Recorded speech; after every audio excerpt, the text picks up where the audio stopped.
नमस्ते प्रणाम। आप सब लोग कैसे हैं? मैं उम्मीद करता हूँ आप सब लोग अच्छे होंगे, मस्त होंगे और आप सब लोगों की पढ़ाई अच्छे से चल रही होगी, मैं उम्मीद करता हूँ। और मैं आप लोगों को Bihar study point YouTube channel में आप लोगों को स्वागत करता हूँ। मैं अनिल कुंबले आप लोग के लिए प्रतिदिन एक एक नए नए टॉपिक से मैं आप लोग के लिए कुछ बताने का, कुछ क्वेश्चन बताने का प्रयास करता हूँ, ताकि उससे आप समझ के अच्छे से उसको रिवीजन करके और आपके एग्जाम में उस तरह का क्वेश्चन आए तो आप उसको अच्छे से कर सको। तो आइए मैं इस क्वेश्चन को सॉल्व करते हैं। देखिएगा यहाँ पे कुछ मैंने लिखा है, टॉपिक लिखा हुआ है क्षेत्र मिति। मैंने क्या लिखा है? क्षेत्र मिति। मैंने क्षेत्र मिति लिखा, मेंसुरेशन। इसमें अब मेंसुरेशन के मतलब डायरेक्ट मैंने लिखा है क्षेत्र मिति, यानी कि इसमें वृत्त भी आ जाएगा, आयत भी आ जाएगा, वर्ग भी आ जाएगा, ये सारी चीज इसमें आ जाएगी। इसमें त्रिभुज भी आ जाएगा। तो ये सारी चीजें अब हमने एक चीजें आप लोगों को दो चीज मैं क्लियर करना चाहता हूं आप लोगों से। सबसे पहला चीज हम आपको क्लियर करना चाहता हूं, ये वृत्त, ये वृत्त से, यानी वृत्त के मतलब होता है सर्कल। अब देखिएगा मैं एक यहाँ पे ये वृत्त बना रहा हूं, देखिएगा गौर से, ठीक है? मैं वृत्त बना दे, ठीक है? और देखिएगा अब यहाँ पे क्या हो गया, इस तरह का एक बिंदु हो गया, ठीक है? एक वृत्त हो गया। वृत्त के कहने के मतलब क्या होता है कि वृत्त एक पॉइंट से जब हम चलते हैं और फिर पुनः, जैसे कि मैंने वृत्त के कहने का मतलब डिफिनेशन, जैसे कि आप अगर इस पॉइंट से चलते हैं इस तरह के चल के और आके फिर इसी पॉइंट पे अगर ये मिल जाता है, ये अगर मिल जाता है तो इसको क्या करते हैं, एक राउंड जो होता है, अब इसको ही हम क्या बोलते हैं, परिधि बोलते हैं। इसी को क्या बोलते हैं, वृत्त बोलते हैं। देखिएगा तो ऐसे चीजें हो गई। अब इसमें हम आपको जानने की जरूरत है, जो ये लाइनिंग जो है, इस लाइनिंग को हम क्या कहते हैं? इस लाइनिंग को हम क्या कहते हैं? इसी लाइनिंग का नाम रखते हैं, हम बोलते हैं परिधि। इस लाइनिंग का नाम हम क्या बोलते हैं?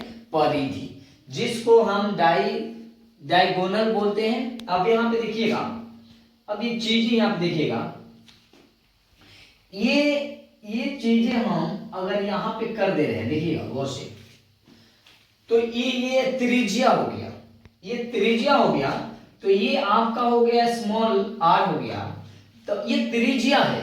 लेकिन अगर मान लीजिए फिर यहां से भी इधर है, यहां से भी इधर है, तो ये क्या हो गया, ये भी आपका आर हो गया। तो ये क्या, दोनों आपका, अब ये टोटल चीज है। अब इसका हाफ देखिएगा, तो इसका नाम आपका है त्रिज्या। इसको हम कहेंगे त्रिज्या, त्रिज्या जिसको हम आर से डिनोट करते हैं या रेडियस भी कहते हैं। अब उसके बाद से ये भी इसका भी नाम हो ये, लेकिन ये पूरे लाइन का, ये पूरे यहां से लेके ये पूरा लाइन का नाम क्या है, यानी इसको हम बोलते हैं व्यास बोलते हैं। इसको व्यास बोलते हैं, यानी डी से इसको हम डिनोट करते हैं। अब देखिएगा जब इस तरह के आपको जब भी इस तरह क्वेश्चन दिखे तो देखिएगा इसमें आपसे क्या क्या पूछेगा इसके बारे में जरा देखो।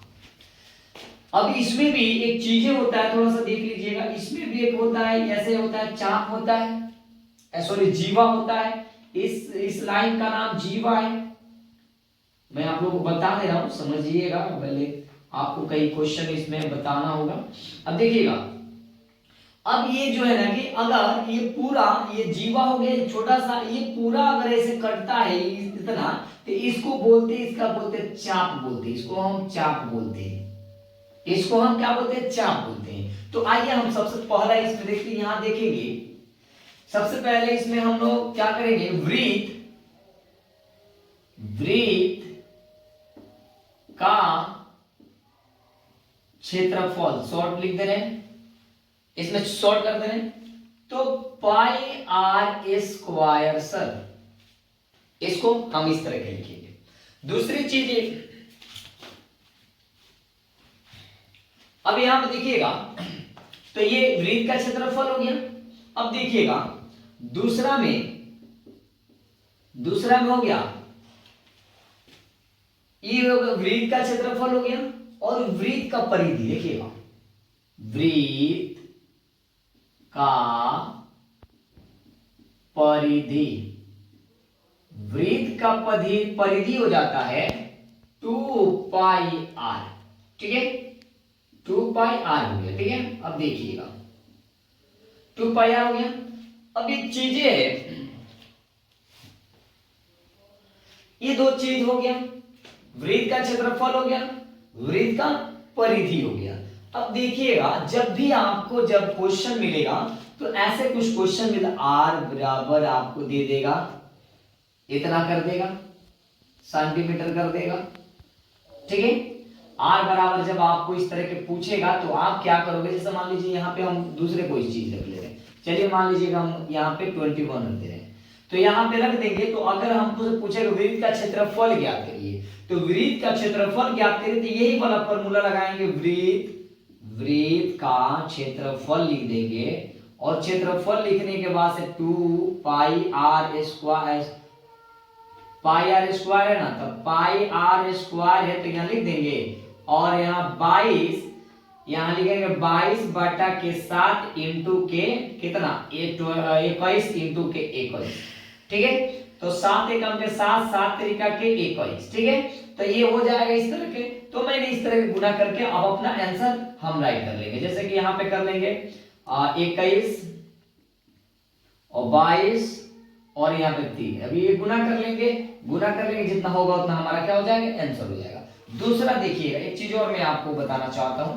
अब यहाँ पे एक चीज, अब इसमें एक और चीज इसमें जरा देख लीजिएगा।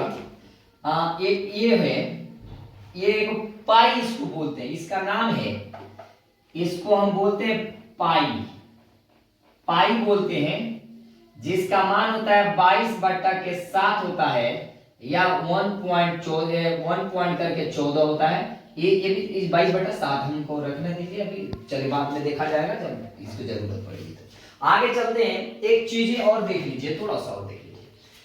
दूसरा एक चीज हम आपको बताना चाहता हूं, आयतन में बताना चाहता हूं। तो देखिएगा आयतन इसमें, चलिए अब देखिएगा यहाँ पे आयतन है, तो देखिए आयतन के बारे में हम जानेंगे। तो आयतन का पहले चीज फिगर देखिएगा, इस तरह का आयतन, नाम ए हो जाएगा, बी हो जाएगा, सी हो जाएगा, डी हो जाएगा। तो ये आयतन हो गया। तो आयतन हो गया कि मतलब कि एल अगर ये है, सॉरी ये बी है, अगर बी ये है तो बी ये होगा। कहने का मतलब कि इसके आमने सामने के भुजा बराबर होना चाहिए। ये एल है तो ये भी एल है। ठीक है, इस तरह का हो जाएगा। अब देखिएगा इसमें सबसे पहला चीज है, एक नंबर में आयतन का क्षेत्रफल, ये होता है लंबाई इंटू के चौड़ाई। ये एक फॉर्मूला होता है, इंग्लिश ये होता है एल इंटू के बी। ये पहला फॉर्मूला ये हो गया। दूसरा एक फॉर्मूला होता है इसका, दूसरा फॉर्मूला होता है इसका परिमाण, आयतन का परिमाप पे इसको लिखेंगे तो यहां पे कर दे रहा है आयतन का परिमाप। ठीक है, तो आयतन का परिमाप हम कर लेंगे 2l प्लस के b कर देंगे, l प्लस के b कर देंगे, ये चीज हो जाएगी। तीसरा एक चीज है, तीसरा एक चीज और इसमें ध्यान रखना है, देखिएगा आप समझते रहिएगा इसको। ठीक है, ये आपका तो वृत्त का हो गया, लेकिन ये आयतन का हो गया। एक चीज इसमें और देखिएगा, 3 नंबर में चीज है इसमें, यानी कि ये हो गया। तो इसमें हम लिखेंगे आयतन का विकर्ण।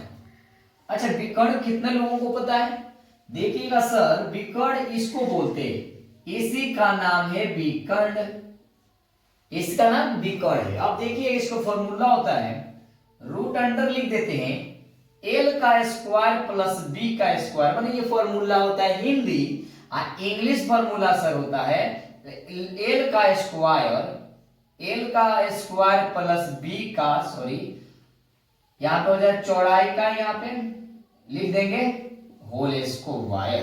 तो ये बीकड़ हो गया, ये क्या हो गया, बीकड़ हो गया। बीकड़ के मतलब कि सबसे लंबा जो छड़ होता है या रड होता है, किसी चीज को रखते हैं उसको बोलते हैं हम बीकड़। तो ये फॉर्मूला इसकी हुई।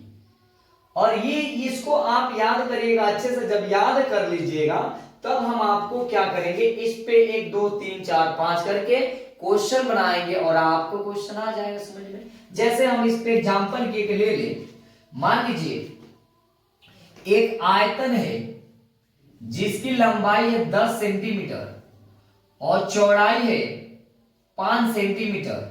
तो हमको अगर इसमें से कोई निकालना है तो हम सिंपल सा हम लोग जो है कि अच्छे से समझ लेंगे। अगर मान लीजिए क्षेत्रफल निकालना है तो यहाँ a रख देंगे और यहाँ b रख देंगे, गुणा कर देंगे, यानी 10 पचे 50। आयतन का क्षेत्रफल कितना आ जाएगा, 10 पचे 50 आ जाएगा। और इसका परिणाम निकालेंगे तो कितना हो जाएगा, 10 और 5 जोड़ देंगे 15, 15 दूना 30, तो इसका परिणाम निकल जाएगा। उसके बाद आयतन का विकर्ण करेंगे तो करेंगे यहाँ पे एल का स्क्वायर, तो हो जाएगा कितना, 100 हो जाएगा। आप प्लस के प्लस हो जाएगा। और यहाँ पे 5 का करेंगे तो 5 पचे 25 हो जाएगा। दोनों को ऐड करेंगे तो 125 हो जाएगा, रूट अंडर 125 हो जाएगा। या चाहो तो आप उसमें से वर्गमूल उसका निकालना है तो निकाल के आंसर लिख सकते हैं। आप इस वीडियो को अच्छे से देखकर और इस फॉर्मूला को आप सबसे पहले याद करिएगा और मैं नेक्स्ट वीडियो में इसको बहुत सारा 4-5 क्वेश्चन आपको समझा देंगे। एकदम विश्वास करते हैं कि आपको अच्छे से समझ में आ जाएगा।